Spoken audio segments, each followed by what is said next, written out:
Welcome back, everybody. Just Mike here. Anyway, today we have a schoolhouse clock. Anyway, let's take a look at this clock and see what you think. By the way, this clock I picked up at a garage sale this year. This is my second clock I picked up, and I'm very surprised I even found these things. I don't always go garage sailing, but I just happened to. With my brother I do, but yeah, it was with my brother. And this clock I only paid $2 for. This lady is at a house, but I'm not sure. I think she lived in a tent, or else she had her dogs in a tent. I don't know which. And I found that clock, and I asked her, how much do you want for it? She just says $2, and it has the keys. So let's take a look at this clock. This clock is really dirty. I don't know how long it sat underneath the carport with all the other stuff that she had there, but it seemed to be in good shape.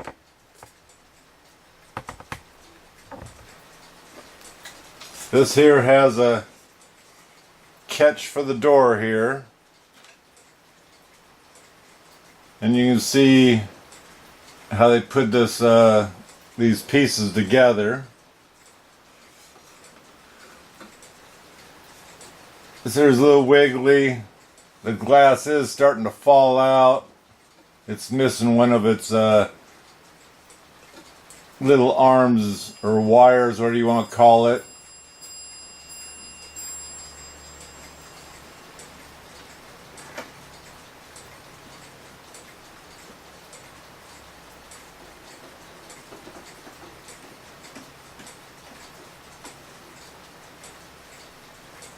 I didn't wind it. Maybe I should set it on its back.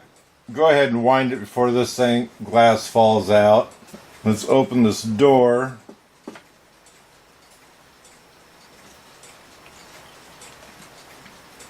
It has this pendulum that could be shined up.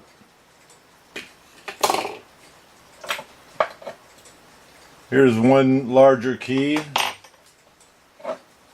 Here's the one that possibly went to it. It's kind of fancy. And I see a little nail down there. Oh, the nail's bent over. I don't know what it's for.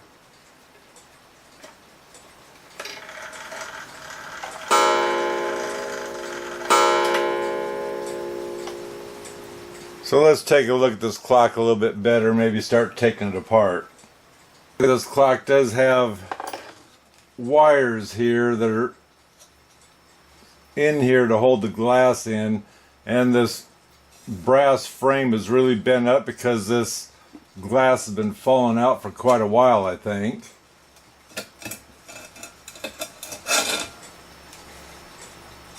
But it is pretty much round, besides filthy. And like I say, this is really out of shape.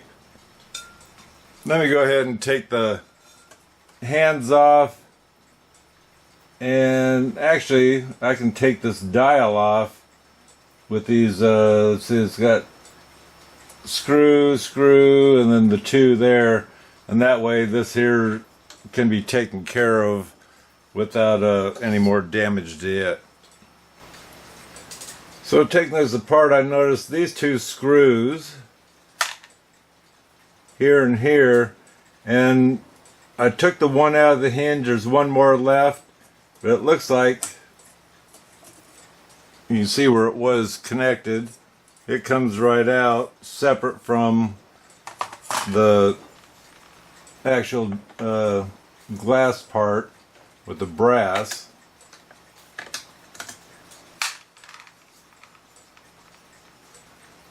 And you can see how badly dinged up it is.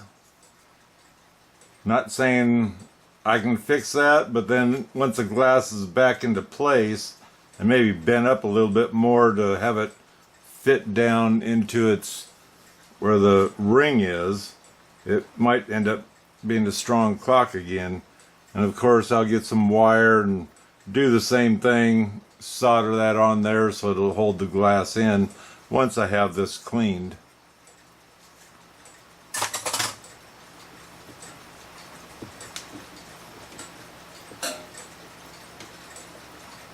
We got the decorative nut. We have 3 of these concave washers, and so that's kind of telling me you have to have that snug in order for the hands to go around without flying off. And of course that's pressure fitted, and as you can see, if you need to, you can crush that in a little bit and make it tighter if you needed such a thing.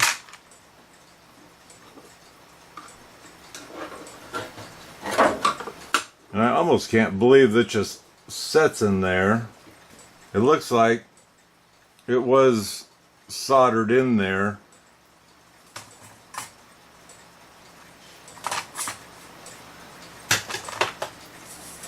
Yep, on the back side here you can see where this is soldered on. So we might just have to fix that too, so this isn't flopping around. So I got the screws out. Should be able to lift it right up through this. Gotta watch the hammer.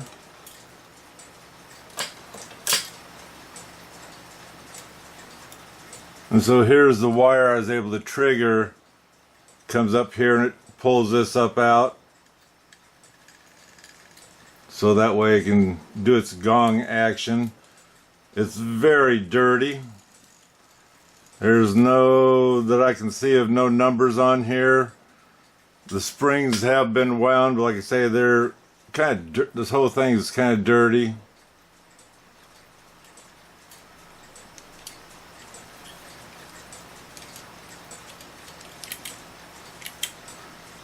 The spring kind of has a bend to it, so it might have to be, let's say, straightened out so it does better.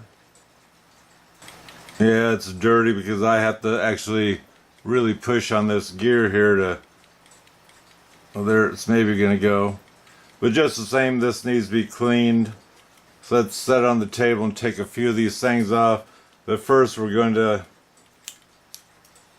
catch these springs with some zip ties so we can let them down, because I always forget that.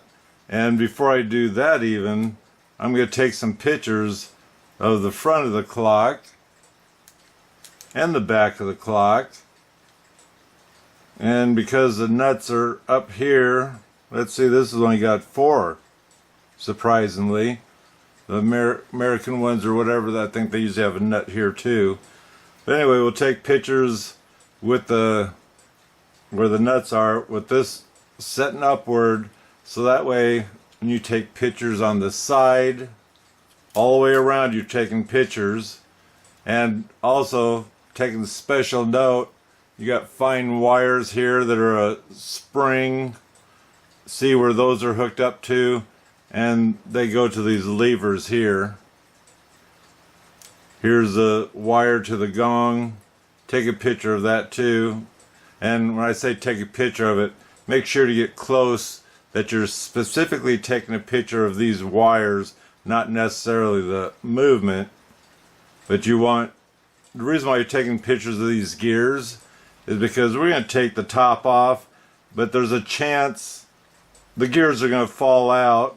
And if they fall out and you don't know that much about these clocks, how are you going to get this clock back together again? So before I put my zip ties on, I'm going to go ahead and take the pendulum and spring wire off, and I'm going to take this trip wire off, because the less things are hanging out, the easier it is to get these on without damaging anything. So here, this here clicker, you can't see it there, but there's a spring that goes into the center of it. What I plan on doing is seeing if I can get that lifted up, possibly.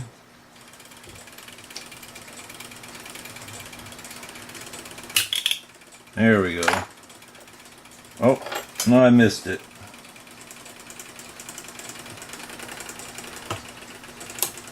So the reason why I plan on lifting it up and out of that slot of the back of the clicker there is because it's going to make my job easier. I don't have to hold that. If you're using a key to unwind this, you don't want to take that out.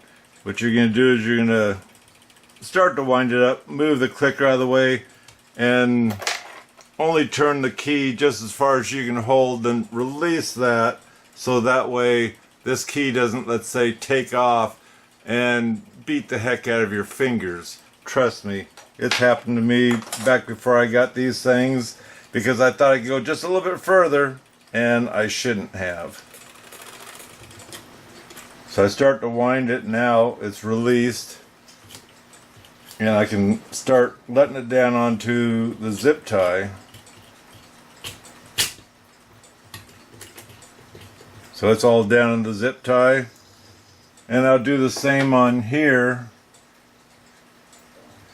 It's going to be a little rougher because of where the clicker is. It's clear inside here. Well, that was easy enough.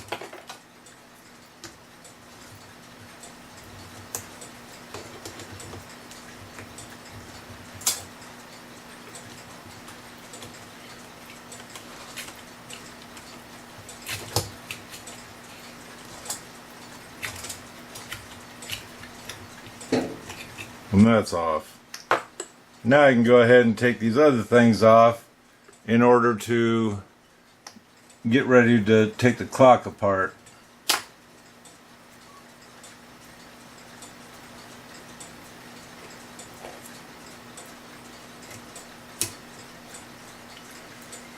You see it's got a little bit of power, which I turned this backwards. It shouldn't have any power on it right now, but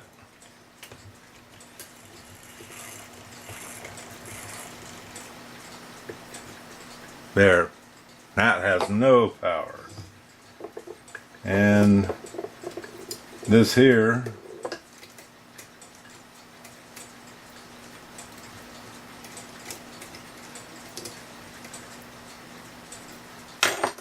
shouldn't either. Anyway, let me get these 4 nuts taken off. Oh, and we want to go ahead and, let's say, release the wires that are a spring. That one goes to the gong, and these two here, they've wrapped around and tied. Looks like this one came undone, so you can release that. This one here is almost wrapped and tied, so I'm just going to let it go. Those levers, it's nice to see where they come from, or not necessarily come from, but where they go. And when you pull this apart, if the spring's still on, they're going to flung off whichever way, but let's just say it's kind of easy enough to figure out, especially once you get your pictures and you leave them halfway into place.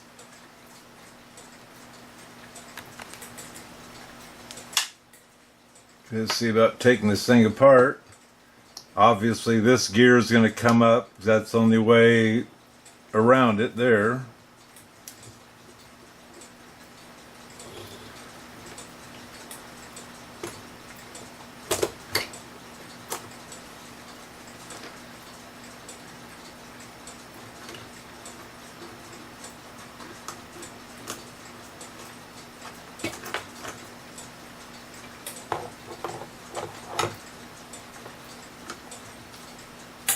See about setting these things back into place so you can kind of see where they go.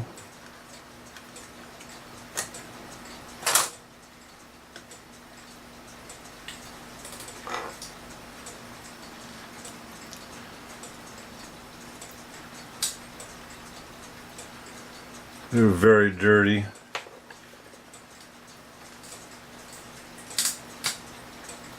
Now I wanted to mention, if this didn't have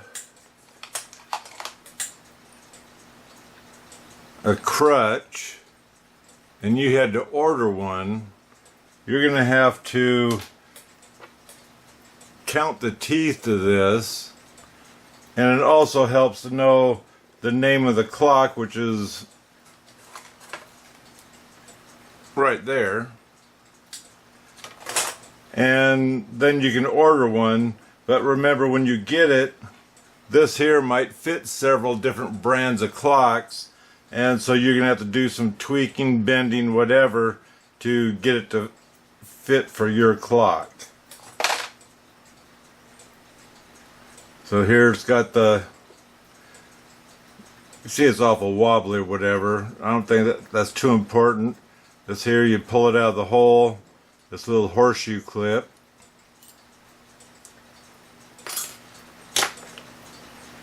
And there it's out. Now, on here, what I'd do is I'd look like I am right now, and you're looking for this one side to be bulging out. Yes, it has the washer here that's going to hold it, but it's nice to have it up to where it's not going to be touching the frame.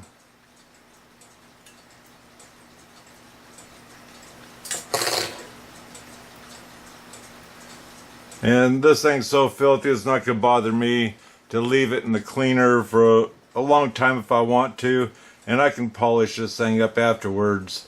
This does not have a lacquer finish on it because it's too old to have such a thing, and so you don't have to worry about that coming off in your cleaner.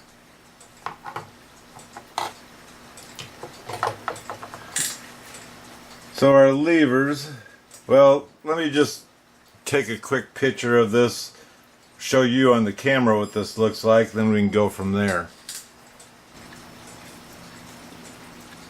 These are pretty stiff, but these are what I was pulling out of the clicker so I could release it, and as you see, it's sitting on the side. This gives you an idea of where these gears are, where these levers are. This lever here, besides going into the count wheel, it has to drop in this gear here. You'll see a slot that there gets it to shut off so it doesn't continuously ring the chime. And this one here, I do believe, is the one that is triggered on the hour by the shaft here. You see that bent wire?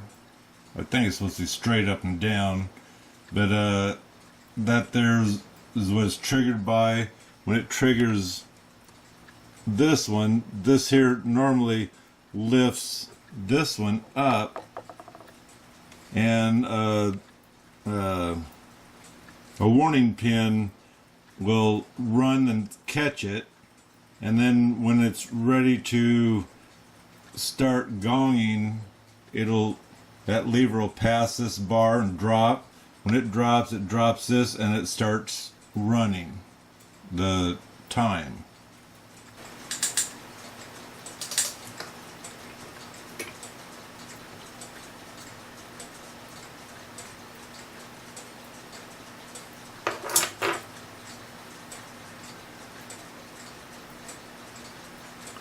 Like I said, this has got quite a bit of corrosion or dirty oil or whatever you want to call it on here, so should be cleaned up.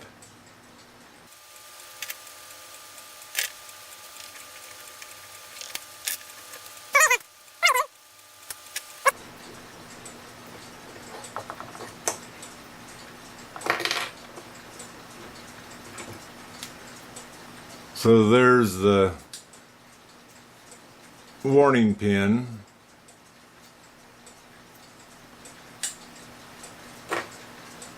Which is triggered with this here.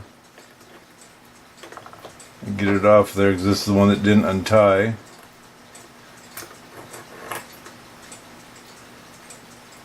So the warning pin would hit right here, catch it until it's released to let it go, and then it'll start counting the hour.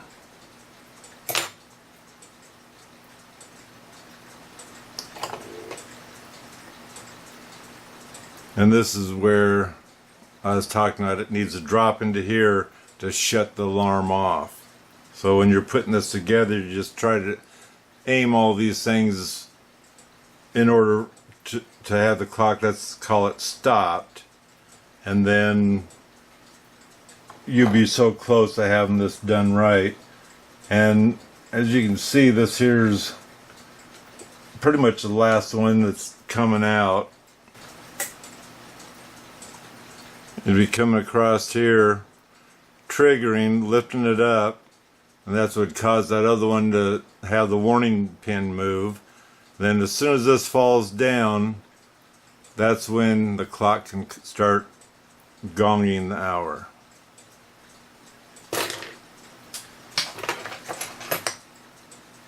And this here is the one that you can actually, like I say, this pin's really bent for some reason.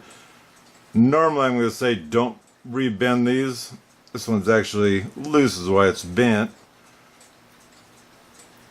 But they normally are straight up and down at the shaft, and that way the minute hand should be right on the 12, and if it also rings on the half hour, it should be on the half hour or on the 6, straight up or whatever, so that way your clocks will gong at the right, let's call it, time. This clock here, number one, these holes right here, they're too small, so that tells me this only gongs on the hour. Also, it only has one wire coming out. If it had one on the other side too, that'd tell me it gongs on the hour and the half hour.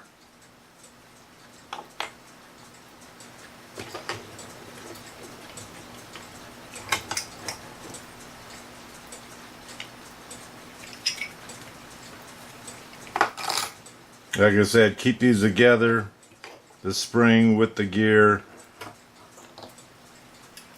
or mark it. And easy enough. This is only an 8-day. If this is a 31-day or something, I'd be a little more worried, or a 400-day clock. But how do you get these things off of here? If I can get them to. I slide them to the edge. And these aren't sliding too well because they're dry and rusty a little bit.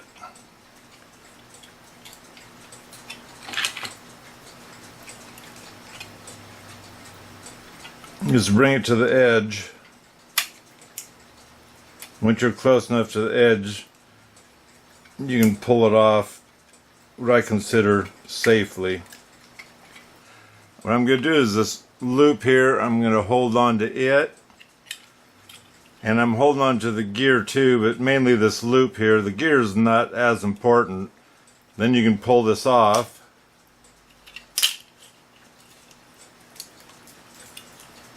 And that starts to expand.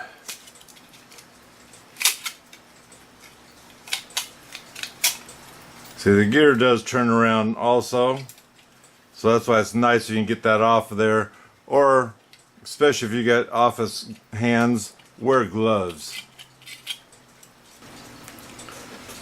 So I did use a cleaner on this clock, and it looked like to me someone slopped some finish on here.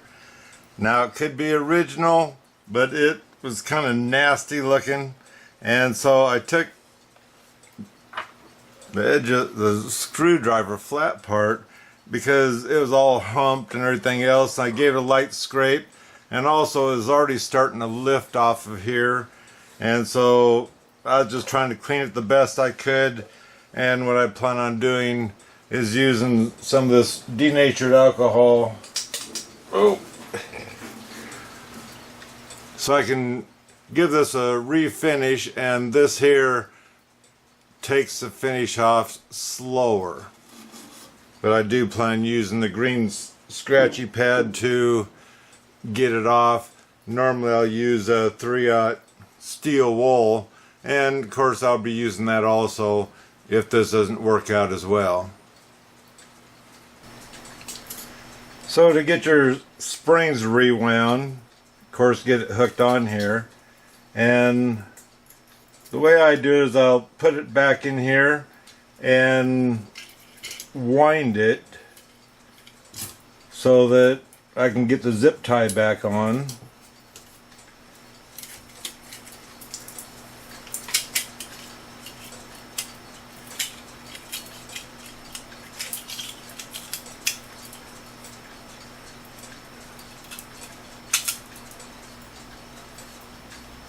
So right there is one of the stops that you gotta try to keep all the stops away. You put this back on.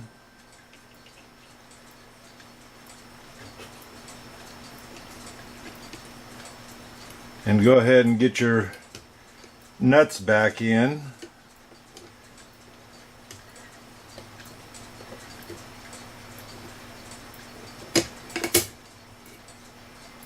I'll get those back on. I'll be right back. So I didn't realize that I had 1, 2, 3, 4 nuts here, and this peg here on the other side is supposed to have a nut, and there wasn't a nut there, so I'm going to have to come up with some kind of nut or something to make this right.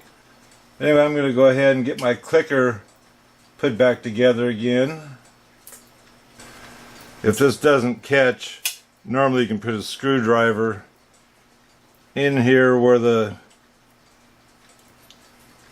smaller part is, or hopefully you're going to catch the smaller part.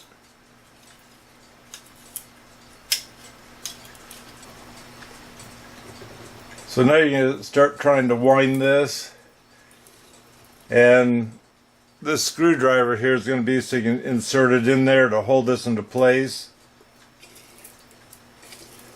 This might be easier if you were to use your key.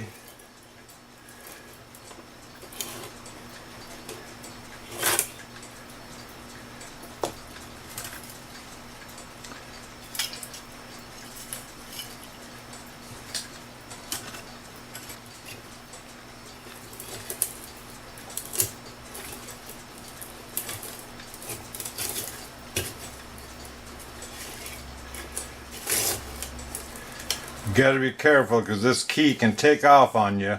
Make sure you got a good grip of it when you're bringing this in.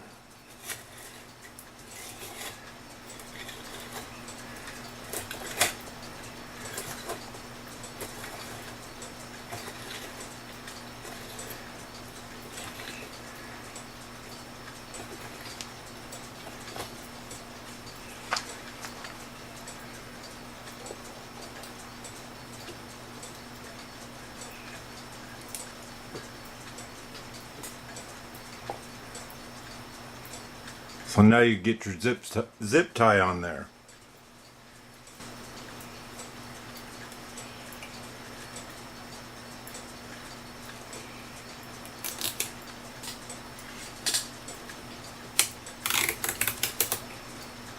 And as you're putting this on, make sure it's down the center and you're not catching these spring stops.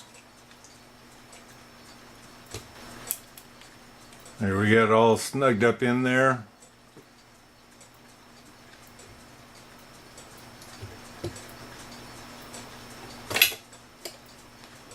Now you let the spring onto your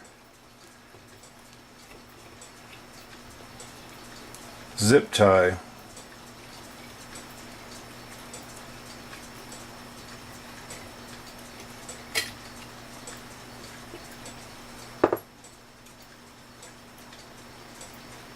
Now go ahead and take your nuts back off, and we're going to do the same with the one that belongs on that side. This is why it's nice to have a spring winder. If you're only doing one clock, you got to do what you got to do, or if you can't afford it, you just don't buy it until you can afford it. You can see I got it wound up enough that that spring stopped there. I have room there.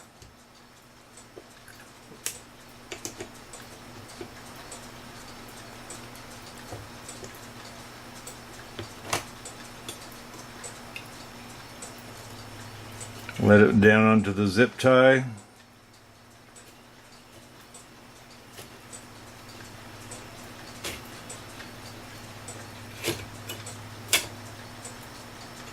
And now you can take these nuts off and get the gears back in.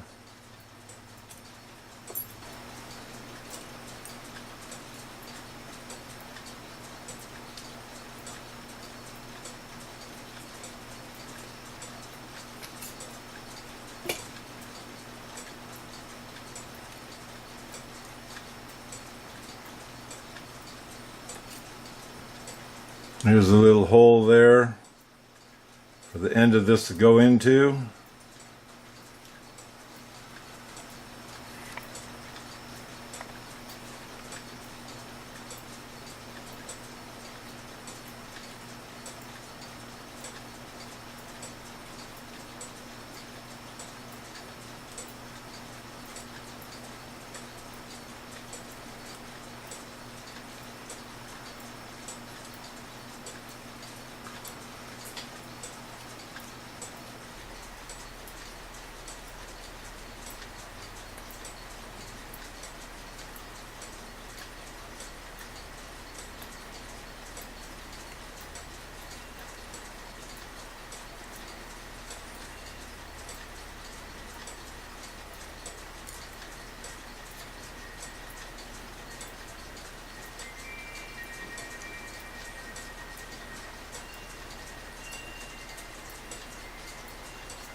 Now I might be saying this wrong. You can see this is brass, and this and every one of these gears were covered. You can see kind of right there the different color. It's almost like a gold paint. I do believe they call that gilting when it comes to covering metal with a gold color, and they don't normally do it on brass. But all the gears were covered with it and the plates, and I'll show you the back side of this, how nasty it looks. But that's also that gilt, I do believe, like I say, they call it. And I would think that would cost more. Gilt's cheap evidently to put on, but why would you cover brass? I don't know. I'm just here to fix a clock. And if you pay attention to those little holes around here, that's because the pivot area was loose and they pinged it to shrink the hole. Whoever worked on this, I guess, will say last or sometime in its life. I've, let's say, tested it. I need to oil it, and then we'll give it a better test. I guess we'll put it that way.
These are loose keys. They're not meant for this one, evidently, even though the lady said it came with the clock, but they're too loose, and that's going to cause the arbor here to wear out around the corners, and then you have to file these down to get an even smaller key.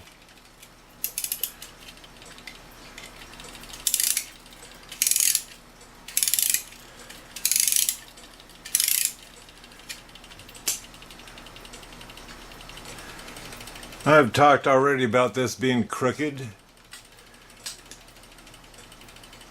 There's a piece of metal, we'll just say.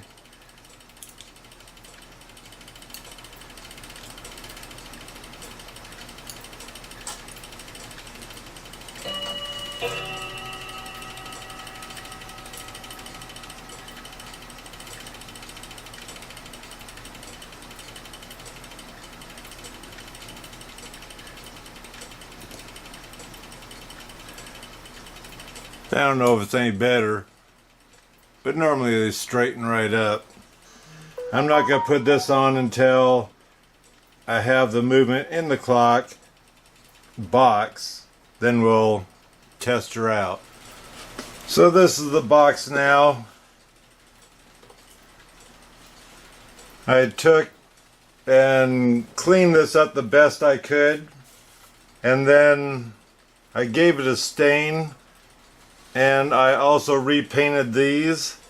The only thing I had was flat black, but I didn't care because I was going to put a lacquer spray over this, and it shined it up enough that it doesn't look flat black anymore. And this looks much better than what it did. And most people don't do anything to the back of these, the companies or anything, and so it's just what I consider bare wood. Inside here you can tell the papers here, that's because it was under the gong part,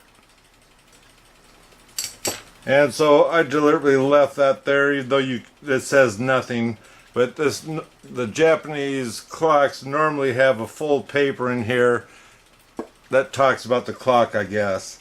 Anyway, I went ahead and just gave this a quick stain in here and a quick shot of finish. Nothing special inside there, but I'm happy with the clock so far.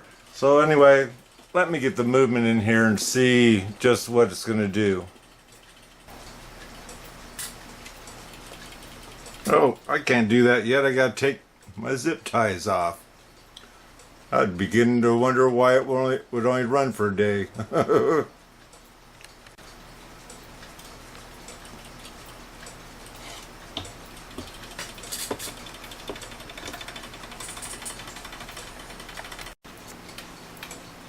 Well, so far, it seems to be running fine. I'm going to obviously let it go. I'll put the hands on it and check out how well it does on moving the hands and timing, as in moving the pendulum up and down as needed. And of course I still got to put the door back on, and the upper door I still need to polish, so we're not done yet.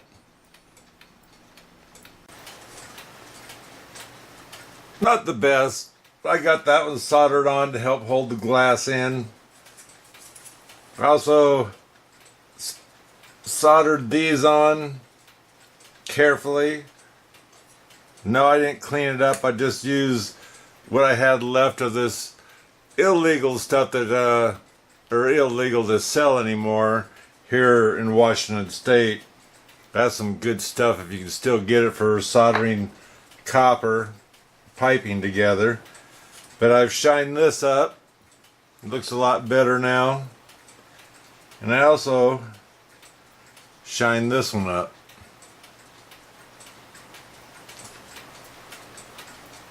So now to get those on the clock. So here I have it all back together again. Beautiful shine of that pendulum. Like I say, the black turned out well. The finish on here looks a lot better compared to that slop and all the yuck that was on the clock. We have a lock back here that locks the door shut. Let me see if I can lift it up.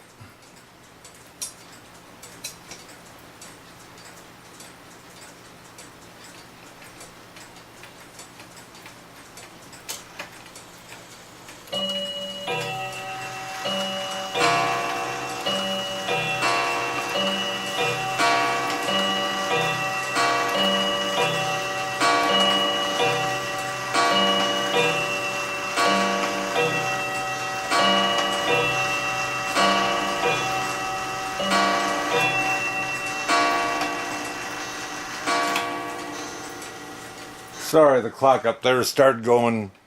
Anyway, we got it so it's able to go off right on the hour, on the 12, and that's a good thing. Like I say, that pendulum is absolutely beautiful in there, and I don't like the idea whoever it was ripped the paper out of the back, because that's kind of a thing for this clock, but realistically I never did really like the looks of it. And so now I have a nice dark background that I colored the same color as this here would, and so that way the pendulum stands out even more. So I'm very happy I got this clock running again. I'm happy because I got it for $2, and I'm happy because now it's a good looking clock besides it runs, and technically speaking saved from the dump or the ditch or wherever it was on its way until I got it. Anyway, don't forget to subscribe. Give me a thumbs up if you don't mind. Oh, and by the way, subscriptions are free. And until next time, God bless.